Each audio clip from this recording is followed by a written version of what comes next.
Hay un grito en la noche que no es de ninguna ave conocida. Es agudo, penetrante, casi humano, como si alguien estuviera siendo torturado, como si algo estuviera llamando tu nombre desde la oscuridad. Y cuando miras hacia arriba, buscando el origen del sonido, la ves, posada en el techo de tu casa, enorme, más grande que cualquier ave que hayas visto, con ojos que brillan amarillos en la noche, con garras del tamaño de manos humanas, mirándote, esperando. Los biólogos te dirán que las lechuzas son aves inofensivas, controladores naturales de plagas, hermosas criaturas nocturnas, y tienen razón. Las lechuzas normales son todo eso, pero la lechuza no es un ave. Nunca lo fue. Es algo mucho más antiguo, mucho más oscuro, y mucho más humano de lo que quisieras creer. En los pueblos del norte de México y el sur de Texas, todos conocen las reglas. Nunca silbes de noche. Nunca respondas a un grito que viene del cielo. Nunca jamás mires directamente a una lechuza que se posa en tu techo después de medianoche. Porque si lo haces, ella sabrá que la viste, y una vez que la lechuza sabe quién eres, vendrá por ti. O peor aún, por tus hijos. Esta es la historia de cómo las brujas más poderosas de México descubrieron la forma de burlar a la muerte misma. De cómo el rencor, el odio y la sed de venganza pueden transformar a una mujer en algo que ni Dios ni el diablo pueden controlar. Y de por qué, después de siglos, estas criaturas aún atormentan los pueblos donde alguna vez fueron humanas. Norte de México, Coahuila, año 1745. La Inquisición española aún tenía poder en la Nueva España, aunque su influencia comenzaba a debilitarse. Pero en los pueblos remotos, lejos de las ciudades grandes, las acusaciones de brujería seguían siendo una sentencia de muerte. Y en el pequeño pueblo de San Rafael de los Milagros, había una mujer que todos temían en secreto. Se llamaba Jacinta Romero. Jacinta no era una mujer común. Tenía 53 años. Vivía sola en las afueras del pueblo, en una casa pequeña rodeada de hierbas medicinales y animales. Era curandera. La gente acudía a ella cuando los doctores fallaban, cuando un niño tenía fiebre que no bajaba, cuando una mujer no podía quedar embarazada, cuando alguien sufría de mal de ojo o embrujo. Jacinta conocía los remedios, conocía las palabras antiguas, conocía secretos que se remontaban a antes de que llegaran los españoles, pero ese conocimiento tenía un precio. La gente la necesitaba, pero también la temía, y el miedo, con el tiempo, se convierte en odio, especialmente cuando aparece alguien dispuesto a encender esa llama. El nuevo párroco del pueblo, padre Sebastián Ordóñez, era un hombre joven, fanático, recién llegado de España con ideas absolutas sobre el bien y el mal. Para él no existían los curanderos, solo existían los siervos de Dios y los siervos del diablo, y una mujer que vivía sola, que hablaba con animales, que preparaba brebajes, solo podía servir a uno de ellos. Comenzó su campaña sutilmente. Sermones dominicales sobre los peligros de la brujería. Advertencias sobre confiar en remedios paganos, en lugar de la oración. Poco a poco, sembró la semilla de la sospecha. Y cuando la cosecha comenzó a fallar ese año, cuando una enfermedad extraña mató a 3 niños en el pueblo, el padre Sebastián señaló directamente a Jacinta. Es ella, la bruja de las afueras. Ha maldecido nuestro pueblo porque no la hemos expulsado. La turba se formó rápidamente. 20 hombres armados con antorchas y machetes. Fueron a la casa de Jacinta al anochecer. La encontraron preparando una infusión para una mujer embarazada que había venido esa tarde. «¡Bruja!», gritó el padre Sebastián. «Te acusamos de pacto con el demonio, de matar a los niños inocentes, de maldecir nuestras tierras». Jacinta los miró con calma. Había sabido que este día llegaría. «No soy bruja, padre. Soy curandera. He ayudado a este pueblo durante 30 años. He traído a la mitad de ustedes al mundo cuando sus madres tenían problemas en el parto. ¿Así me pagan?». Pero el miedo es sordo a la razón. Los hombres la arrastraron fuera de su casa, la llevaron a la plaza del pueblo. Allí habían construido una pira, madera seca apilada alta. El padre Sebastián sostenía una cruz, rezando en latín, mientras ataban a Jacinta al poste central. «Tienes una oportunidad de salvar tu alma», gritó el padre. «Confiesa tu pacto con Satanás. Pide perdón a Dios». Jacinta escupió a sus pies. «El único demonio aquí eres tú, farsante. Tú que predicas amor pero siembras odio. Tú que hablas de Dios pero actúas como bestia». Fue entonces cuando cometieron su error fatal. Entre la multitud estaba Rosa Romero, la hija de Jacinta. Tenía 16 años, era hermosa e inocente. Había ido al pueblo a buscar a su madre cuando no regresó. Cuando vio lo que estaban haciendo, corrió hacia la pira. «No, ella no ha hecho nada. Por favor». Se aferró a su madre, llorando. Los hombres la apartaron brutalmente, tan brutalmente que Rosa cayó y se golpeó la cabeza contra el borde de piedra de la fuente. El sonido fue horrible, un chasquido húmedo. Cuando levantaron su cuerpo, ya estaba muerta. Tenía la cabeza en un ángulo imposible, los ojos abiertos, vacíos. Tenía 16 años. Algo en Jacinta se rompió. No gritó, no lloró. Simplemente miró el cuerpo de su hija. Luego miró al padre Sebastián. Y cuando habló su voz no sonó humana. Sonó antigua, poderosa, llena de algo oscuro que había estado dormido dentro de ella. «Me llamas bruja, padre. Y tenías razón, nunca lo fui. Pero ahora lo seré.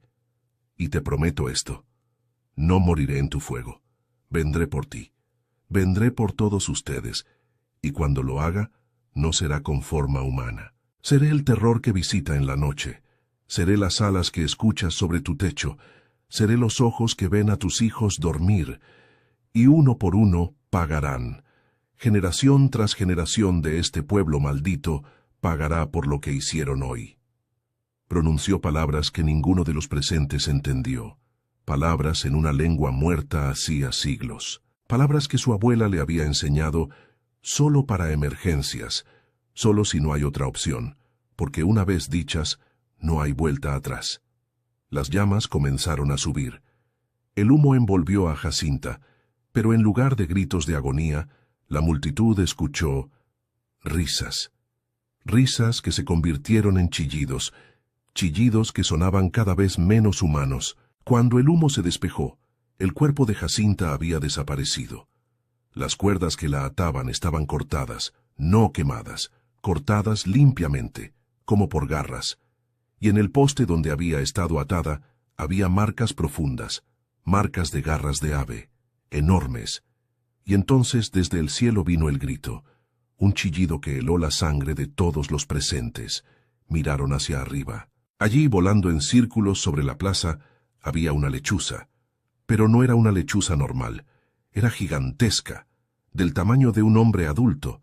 Sus alas extendidas bloqueaban la luna, y sus ojos brillaban con inteligencia humana, con odio humano. Miraban directamente al padre Sebastián. La criatura descendió en picada.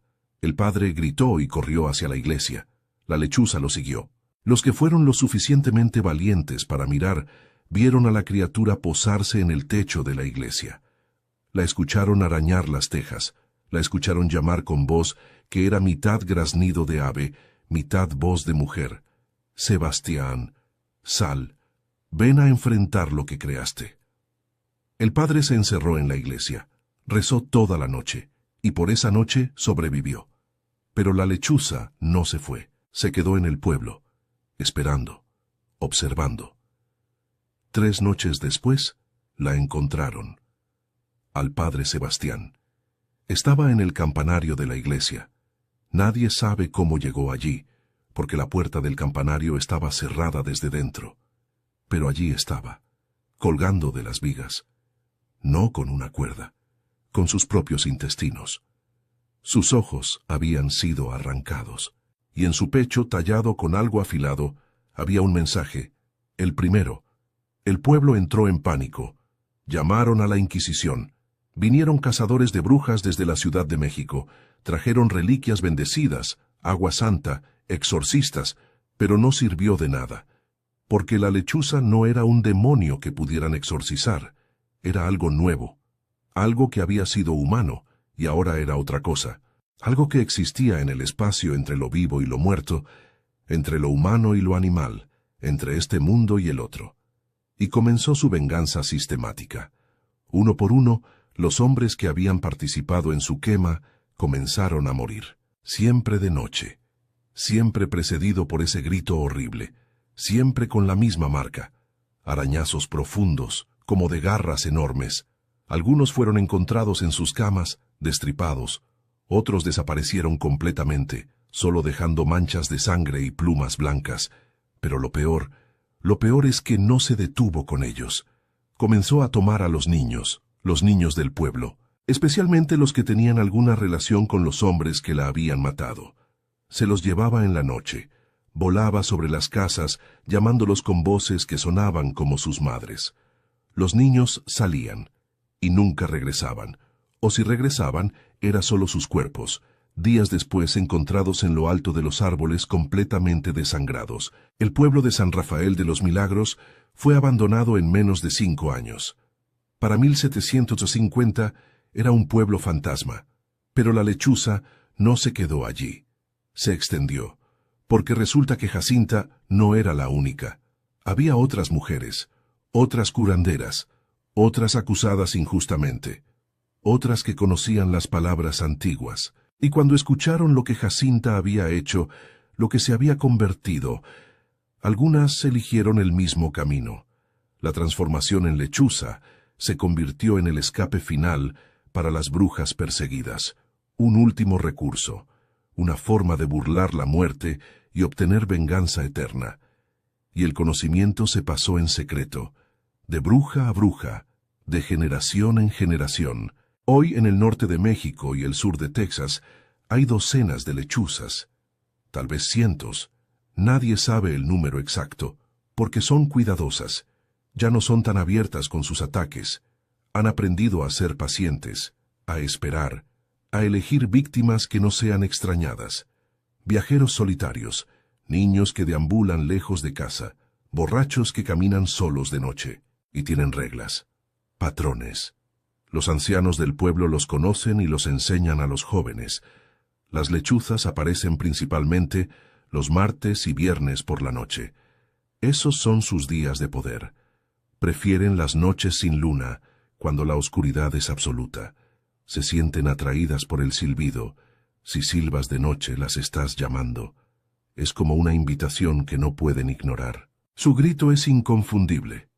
No suena como ninguna otra ave. Es un chillido agudo que termina casi como una risa, o como el llanto de un bebé, o como alguien llamando tu nombre. Cambia según lo que necesitan que escuches. Es un cebo auditivo. Cuando encuentran su objetivo, se posan en el techo de la casa. Caminan de un lado a otro con sus enormes garras, haciendo un sonido de rasguño que no puedes ignorar. Esperan a que alguien salga a investigar, o esperan a que abras una ventana para ver qué es. Ese es su momento. Pueden hablar, con voz humana, perfectamente. Llamarán usando la voz de tu madre, de tu esposo, de tu hijo. Ábreme. Tengo frío. Por favor, déjame entrar. Ayúdame, estoy herido. Si caes en la trampa, si abres la puerta o la ventana, entran, y lo que pasa después no lo cuenta nadie que haya sobrevivido. Pero hay defensas. Los antiguos las descubrieron por prueba y error, pagando con vidas. Primero, si escuchas el grito, no salgas. No importa qué voz use, no importa qué diga. Quédate dentro, cierra todas las puertas y ventanas. Segundo, la sal es efectiva. Una línea continua de sal frente a puertas y ventanas las mantiene afuera. No pueden cruzarla. Tercero, rezar funciona, pero tiene que ser genuino. Una oración mecánica no sirve. Tiene que venir del corazón. Cuarto, las lechuzas odian la luz. Cualquier luz fuerte las repele. Por eso atacan en la oscuridad total.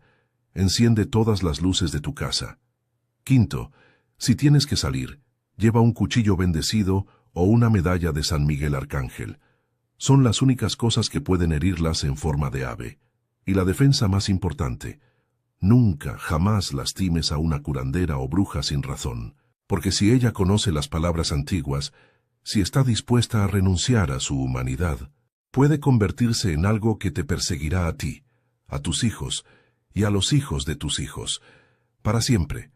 Hay casos documentados, no en archivos oficiales, por supuesto, pero en testimonios orales, en historias que se cuentan en voz baja. El caso de 1923 en Laredo, Texas. Una familia entera encontrada muerta en su rancho. Todas las puertas y ventanas cerradas desde dentro, pero los cuerpos tenían marcas de garras y había plumas blancas por toda la casa, enormes, de 30 centímetros de largo. El caso de 1967 en Monterrey. Un niño de 7 años desapareció de su patio trasero. Sus padres lo escucharon hablar con alguien. Cuando salieron, él ya no estaba. Lo encontraron 3 días después en lo alto de un mezquite, a 15 metros del suelo. Muerto, completamente desangrado. Las marcas en sus hombros coincidían con garras de ave, pero ninguna ave conocida tiene garras tan grandes. El caso de 1989 en Reynosa. Una mujer manejando sola por la carretera de noche. Algo enorme chocó contra su parabrisas. Pensó que era un venado. Se detuvo, salió a revisar. Vio a una lechuza gigantesca parada en medio del camino. La criatura la miró y habló, con voz de mujer. «No debiste detenerte». La mujer corrió de regreso a su auto. Logró arrancar. La lechuza voló junto a su auto durante 20 kilómetros, golpeando las ventanas tratando de romper el vidrio. Solo se detuvo cuando la mujer llegó a una gasolinera iluminada. Cuando revisaron su auto, encontraron abolladuras en el techo, como si algo pesado hubiera aterrizado sobre él repetidamente. Las lechuzas no son mitos, son consecuencias. Consecuencias de una injusticia tan grande que rompió a una mujer y la convirtió en algo más. Consecuencias de una sociedad que quemaba a mujeres por miedo. Consecuencias de un odio tan profundo que trascendió la muerte misma. Y Jacinta Romero, la primera lechuza, dicen que aún vuela, que después de casi 300 años, su odio no ha disminuido, que aún busca descendientes de los hombres que la mataron, que su memoria es perfecta y su sed de venganza, eterna. Los que la han visto dicen que es la más grande, que sus alas extendidas miden más de 4 metros, que sus ojos brillan más intensamente que las de las otras, y que su grito aún suena parcialmente humano, como si parte de la mujer que fue todavía estuviera atrapada dentro del monstruo que se convirtió, gritando, eternamente gritando. Así que si alguna vez estás en el norte de México o el sur de Texas, en un pueblo pequeño en una noche sin luna, y escuchas ese grito imposible viniendo del cielo, no salgas, no abras la ventana, no silbes. Enciende todas las luces, esparce sal en las puertas y reza. Reza porque la lechuza pase de largo, porque si se posa en tu techo, si comienza a caminar de un lado a otro, si escuchas su voz llamándote, usando el nombre de alguien que amas, ya no hay garantías, solo esperanza. Esperanza de que tu fe sea más fuerte que su odio, de que tus defensas sean suficientes, de que no seas tú el elegido esa noche, porque la lechuza no descansa, no perdona, no olvida. Es la venganza hecha carne y pluma. Es la prueba de que algunas heridas son tan profundas que ni la muerte puede sanarlas. Y es el recordatorio de que en este mundo hay cosas peores que morir, como convertirse en el monstruo que tus enemigos siempre creyeron que eras. Esta ha sido la verdadera historia de la lechuza, la bruja que eligió las alas